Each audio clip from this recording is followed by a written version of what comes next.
What's up, guys? So just gonna do another little video on the how to run a tree company / how to start a tree company series. This one's basically stay away from low profit jobs, guys. I'm gonna tell you why and explain what I consider a low profit job. So basically, when I first started, guys, I was taking on everything I could get. Like I told you, that's fine. Do it in the beginning.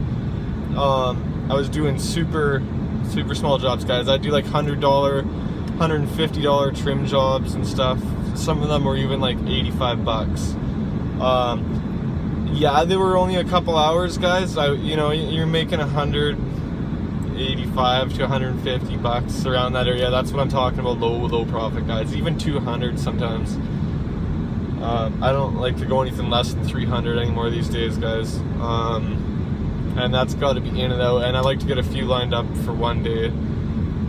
But yeah, guys, the reason I'm saying this is I would, by the time you drag your truck out, your equipment, you get everything set up and then finish the job, pack it all up. That's the thing, like setting up and packing up and dragging your equipment out, guys, that counts as time, right? That's still time spent. So if it's half an hour to get out to the site, get everything ready, and half an hour back, say an hour a day, guys, that's cool. That's totally cool. But 1 hour out of an 8-hour day, you know what I mean? So you spend an hour, or say a 7-hour day, guys, an hour of that day is spent in travel, setup, takedown. So that's not so bad. You're getting 7 hours into 1 hour of setup and takedown. Now, you get this little $85 job, guys, where you're there for half an hour, 45 minutes. Say, let's be fair and say an hour. Say you go take down do a quick little trim job or take down a tiny little fruit tree. $100, 150 bucks even, say that.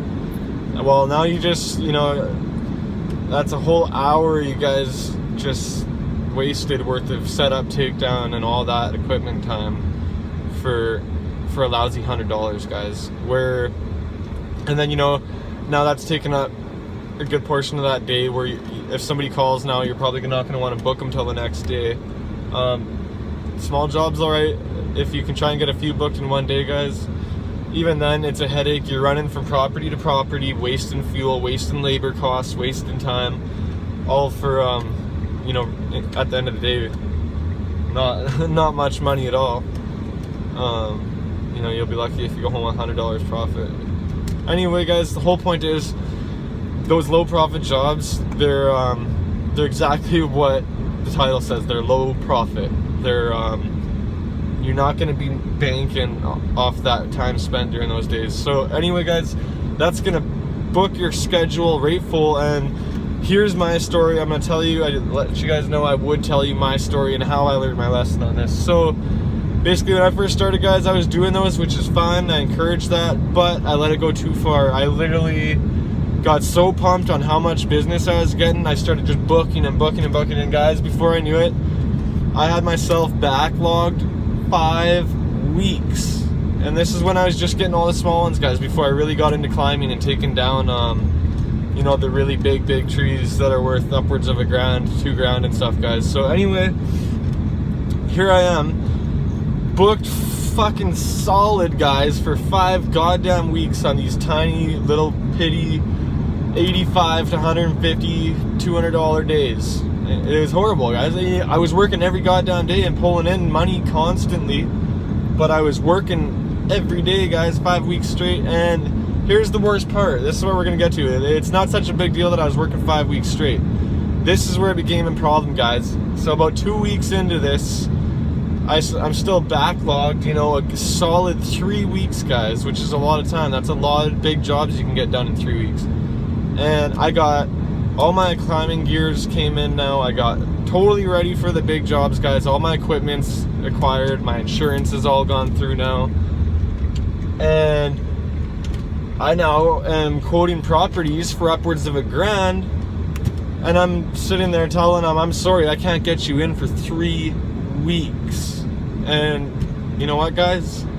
I lost a lot of those contracts. And you know what the worst part is, guys?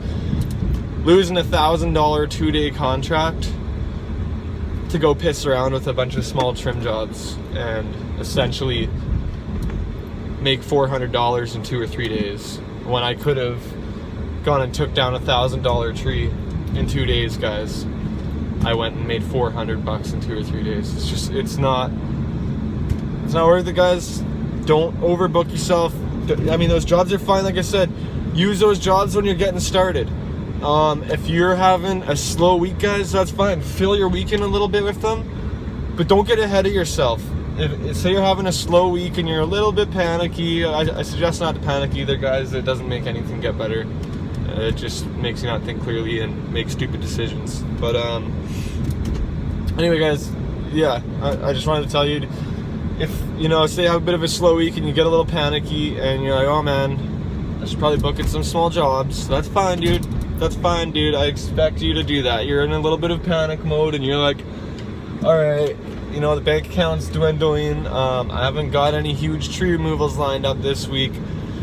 And most of the time, you're always getting calls for small jobs, guys, so it's really easy to book yourself up quick. I'll have a week where I don't get a huge tree, guys, and it takes me a day and a half to book that whole week solid, guys. That's it.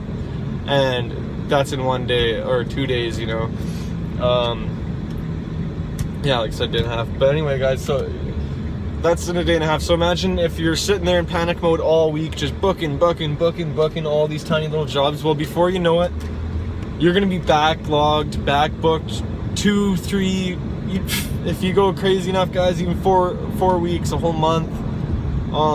You're gonna be backlogged with all these low profit jobs, and don't do it yourself. Like I said, if you're having a crappy tough week, guys, book a couple in, get yourself to then, because you're never gonna run short of jobs, small low profit jobs, guys. Never forget that. You're gonna be in a tough time and you're gonna think, all right, I'm pre-booked for 3 or 4 days. That's cool, but if I don't book this guy for the 6th, you know, 5th, 6th, 7th day, what if I'm broke after these 3 or 4 days I just booked? So you're gonna naturally want to book more, guys, because you're gonna think, what if I do these 3 days and I don't get a single another phone call for a small job? Then I'm gonna be sitting there floating duck making no money. Well, that's not the case, guys. You will always be getting calls for small jobs. So I wouldn't recommend, personally, even if you get down to the point where you have no work scheduled ahead of you, which I hope not. You should always have work scheduled, hopefully. I certainly do. Anyway, guys, so even if you get down to that last day where you got absolutely nothing booked, say it's, you know, you finish up your last job on Monday and now you're on Tuesday, guys, and you have absolutely not a single job booked, you are gonna go into panic mode, guys. And that phone's gonna ring and you're gonna go there. Most likely you're gonna screw yourself and underquote because you're already in panic mode and you want this job so bad. So you're gonna go underquote that. Hopefully you don't, guys. We'll make videos on underquoting and psychology and mindset while you are out making quotes, guys. That's huge. I'm not gonna get into that though, but mindset is massive. Stay clear from going to do a quote if you're not in the right mindset that day, guys. Anyway, that being said, you're gonna go into panic mode a little bit, guys, and you're probably, hopefully not, you're probably gonna underquote yourself a little. If you manage to get by that, that's great, guys. But like I said, then the phone's gonna ring and you're gonna be all excited and be like, all right, nice, I'm gonna book that. That's cool, do that, but stop it there, guys. Just keep an eye on it. Really be careful. I'll get into a video on mindset and mentality and all that stuff, guys, for quoting. That's a whole nother video, but basically, you're gonna panic a bit, guys. And you're gonna want to line up a whole bunch of low profit jobs to keep yourself busy and feel like you're making money, but don't do it. You know, once you go past a week, it's too much because you're probably gonna book a big tree. And if you're backlogged a week and you miss out on that big tree, not to mention, wouldn't you rather be taking down a $1,400, $1,500 tree in 2 days rather than doing a bunch of pitiful small $100 jobs a day, 150, max 200? It's not worth it, guys. Stay away from it. Use it when you need it. Use it when you're starting out, guys. Even shrubs, guys. Stay away from those shrubs. For how long they take to do, it's not worth it. Leave it to the landscapers. There's no money in shrub trimming, guys. There is none. There is some money in trimming. Hazard branch removal, highly recommend that. That's huge, guys. You can go make a couple $100 just from going in and removing one branch that's overhanging a house and it's ready to come through it after a windstorm or something. I'm sure you all know what the definition of a hazard branch is. But that, full removals, guys, major trims, major do-overs. I'm sure you guys know what's gonna be worth more. That's what you want to be shooting for, guys. At the end of the day, you're gonna want those low profit jobs for, sorry, I'm just looking for a parking spot, guys. You're gonna want to stay those low profit jobs for slow weeks and starting out making some money to buy better equipment for your company, guys. But until you guys get to that point, there's no excuse. If you're not just starting out, guys, and if you're not having a slow week and you're sitting there booking and booking and booking all these crappy little jobs, whenever you're gonna ruin every opportunity you got for a big one, because every time a big one comes along, you're gonna have to tell them they gotta wait, or even worse than that, you're gonna probably push them forward and you're gonna have to call 10 customers and tell them they're all getting pushed back. You know, a bunch of grumpy customers. It's just bad news, guys. Stay away from it. Keep your limit. Don't ever go more than a week. Don't ever book yourself more than a week backlogged on low profit jobs, guys. Stick to that rule. I try and stay around the 3 to 4 day mark. I won't book more than a few small jobs at once. And just keep trailing that, because you'll keep getting calls, guys. But yeah, anyway, just keep that trail going until you get a big one booked, and then you just lay off on them. You know, let them know you're backed up, because for the most part we are backed up on big high profit jobs like our just full removals, guys. So yeah, I hope you guys got something out of this, and yeah, keep that in mind, guys. At the end of the day, our goal is to basically only be doing the high profit jobs and be so busy and booked up with that we don't even have time to quote unquote small trim jobs. There's a lot of times, guys, I'll be booked up with 2 weeks worth of big jobs, a trailing 2 weeks, and I just keep booking them. And as I get small calls, I just let them know, you know, we're severely booked back booked right now, and we're just totally getting overwhelmed with full removals. And by the time a week goes by, guys, another week worth of big trees gets booked, and I constantly try and keep 2 weeks booked.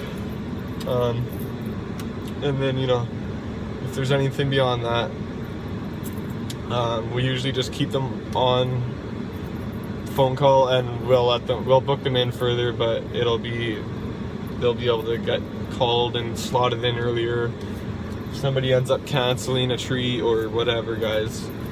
But yeah, I'm not gonna beat the bush on this one, or whatever it's called. You guys about to beat the crap out of this topic, so I think we'll end it here. Yeah, I just basically don't screw yourself and back book yourself on a whole bunch of low profit jobs, guys. Stay away from it. It's gonna end in bad news for you. Alright, I'll see you next video, guys.